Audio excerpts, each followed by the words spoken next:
Allô la famille, bienvenue sur ma chaîne.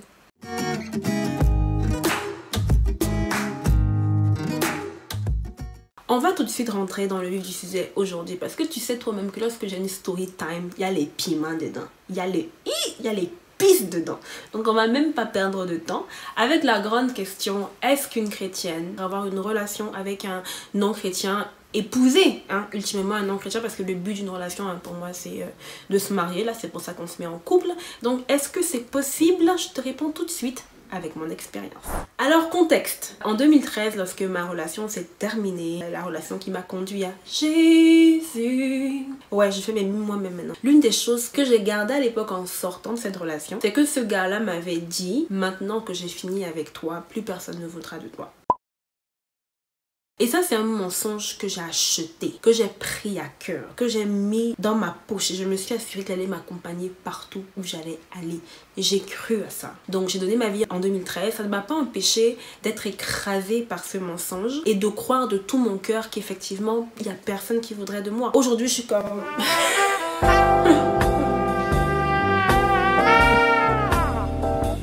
Mais ça, c'est aujourd'hui. En 2013, là, ça résonnait fort dans mon esprit. Donc, qu'est-ce que j'ai fait? Si tu es une go, moi-même, tu sais que il y a toujours un dernier gars.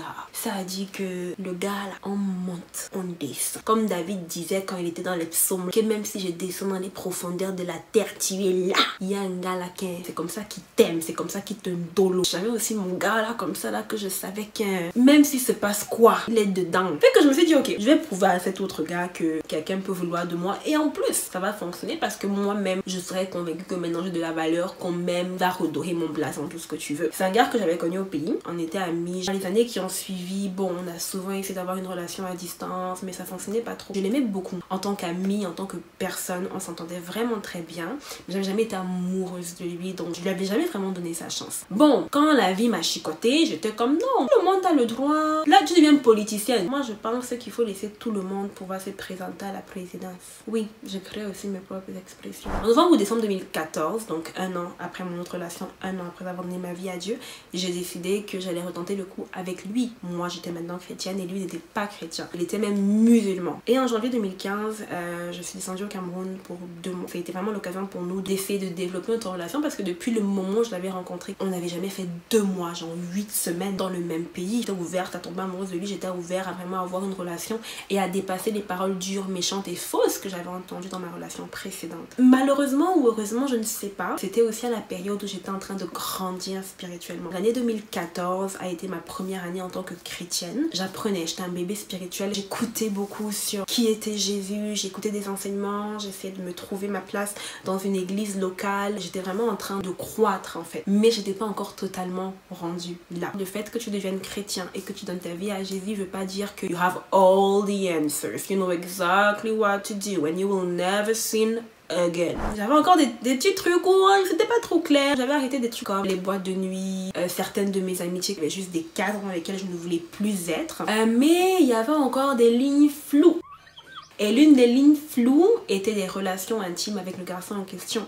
Donc on avait des relations lorsque je suis allée en janvier. On préparait notre vie future de personnes mariées ou whatever. Et c'est dans ma Bible. J'ai lu un verset qui est juste venu me prendre et m'a secoué, m'a soulevé, m'a balancé, m'a fait tomber. La parole est vraiment venue me convaincre. Dieu déclare que soit tu es chaud, soit tu es froid. Parce que si tu es tiède, il va te vomir. Lorsque j'ai lu ce verset, il est vraiment venu me chercher, là, comme on dit au Québec, tiens.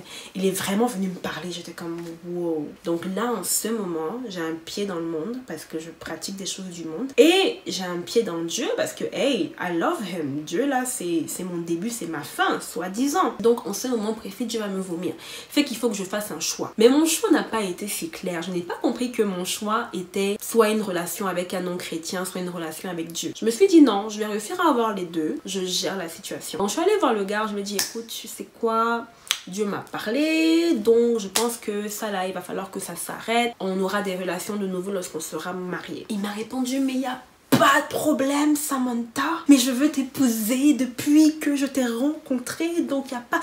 Mais là...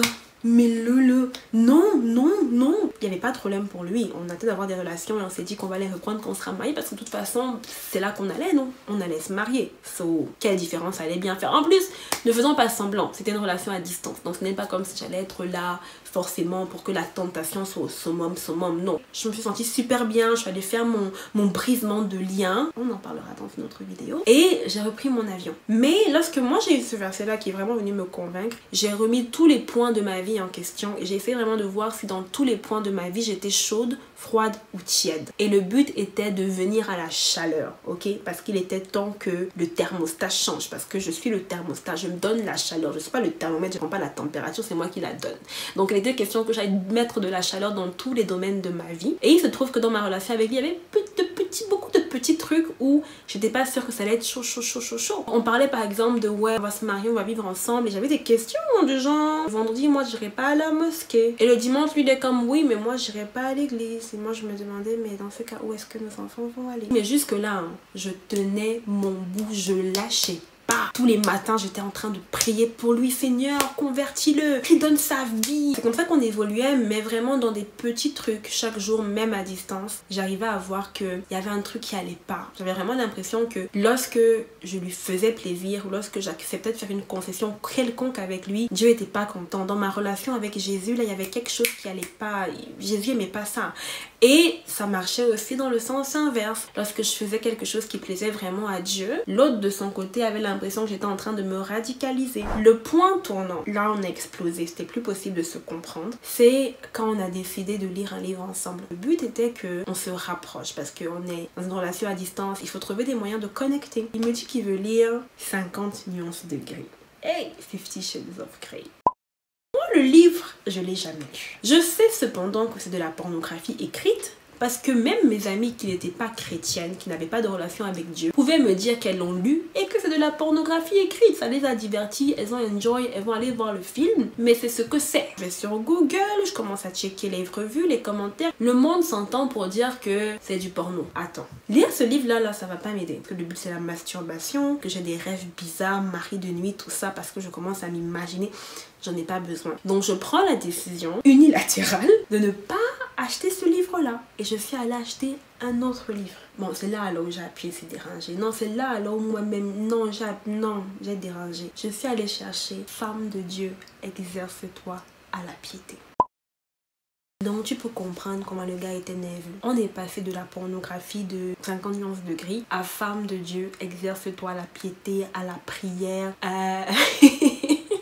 Mais le mec il a pété un câble. On a eu la plus grosse dispute que tu peux imaginer. Il comprenait juste pas. Et là donc il a révélé son cœur. Et son cœur était que il avait l'impression que je changeais tout. Qu'on allait s'entendre sur quelque chose. Et après dans son dos j'allais défaire cette décision là pour X, Y ou Z raison. Et moi je ne comprenais pas que lui il pensait que la relation avec Dieu était un buffet. Je vais vous donner un exemple très simple. J'avais organisé une fête chez moi. Et je l'ai invité lui avec ses amis. Il y avait quelques de mes amis et tout. Et j'avais fait à manger. Donc j'ai fait un gratin dauphinois. Servi à manger et pendant que j'étais en train de manger, il se rend compte qu'il y a du porc dedans parce que c'était du jambon. Ça a été l'hécatombe. Comment ça je lui fais manger du porc? Comment ça je fais manger du porc à ses amis? Et quand il finit de me gueuler dessus, le gars sort, il prend sa bière, il allume sa cigarette, il s'assied par terre. Mais tu te fous de moi. Donc si je comprends bien, toi tu vas arriver au ciel, ton Dieu va être genre ouais, tu forniquais. C'est vrai que des fois t'as même fait de l'adultère, hein, t'as même couché avec la femme de quelqu'un, c'est vrai. Oui, ok, tu fumais, oui, tu buvais, mais tu ne mangeais pas de porc, man. Comment? Vas-y, rentre. Ange numéro 1, ange numéro 2. Non, venez.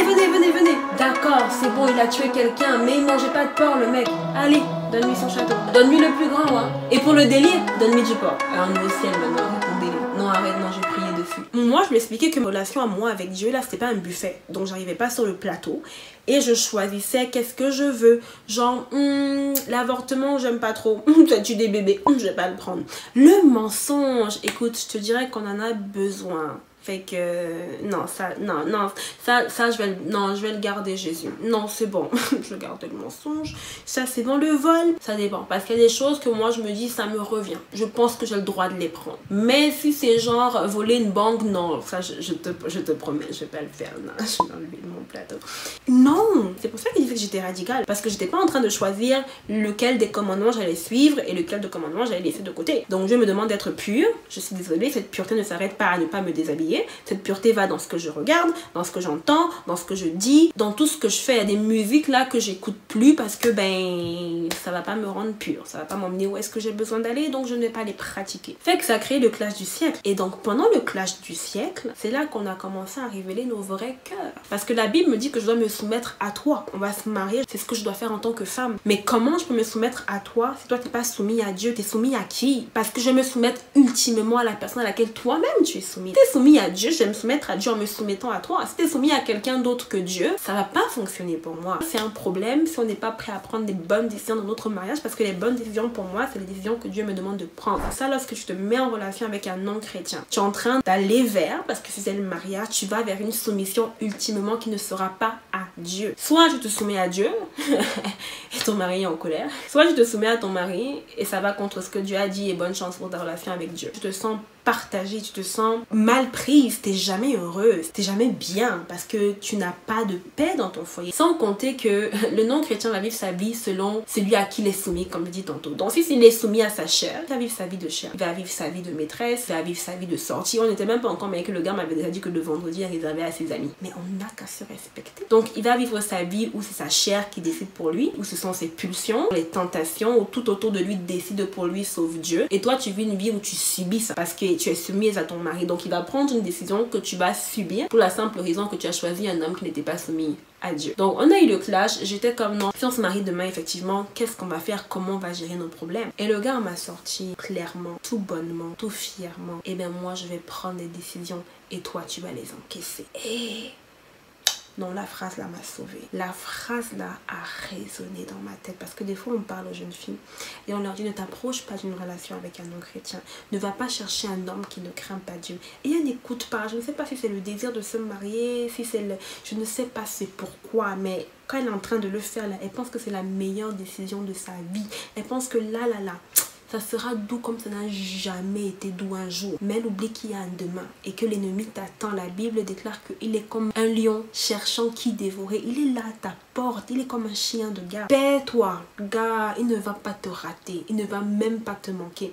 Et là, quand il m'a dit ça, j'ai eu un flash rapide de comment ma vie serait misérable dans ce foyer-là. Et j'étais comme merci Seigneur. Je lui ai dit tu sais quoi? Merci pour ton honnêteté. Et je pense que c'est ici que nos chemins vont se séparer. J'ai vraiment une grâce là. Que Dieu me donne un avant-goût de ce qui m'aurait attendu, de la souffrance, de la peine, de la tristesse qui aurait été cachée derrière ça. Je dis pas que ce sont des hommes pires que les hommes chrétiens, mais ce que je dis c'est que ce sont des hommes qui ne sont soumis à rien si ce n'est à leur propre chair. Et c'est la pire chose qui puisse t'arriver. Si tu regardes cette vidéo et que tu es une chrétienne qui est en relation avec un non-chrétien ou qui envisage d'être avec un non-chrétien, peu importe la raison, peu importe que ce soit parce que quelqu'un t'a dit que tu ne pouvais pas faire mieux entre guillemets, que ce soit parce que tu attends le mariage depuis je ne sais pas combien d'années, tu as 30, 34, 35, 36, 37 ans, que ce soit parce que tu penses que tu vas le convertir, qu'il va changer, ça te suffit qu'il ne soit pas contre ou qu'il soit ouvert. Ma chérie, il faut repenser ta stratégie, il faut réfléchir parce que jusqu'à ce que l'amour ne s'est passé très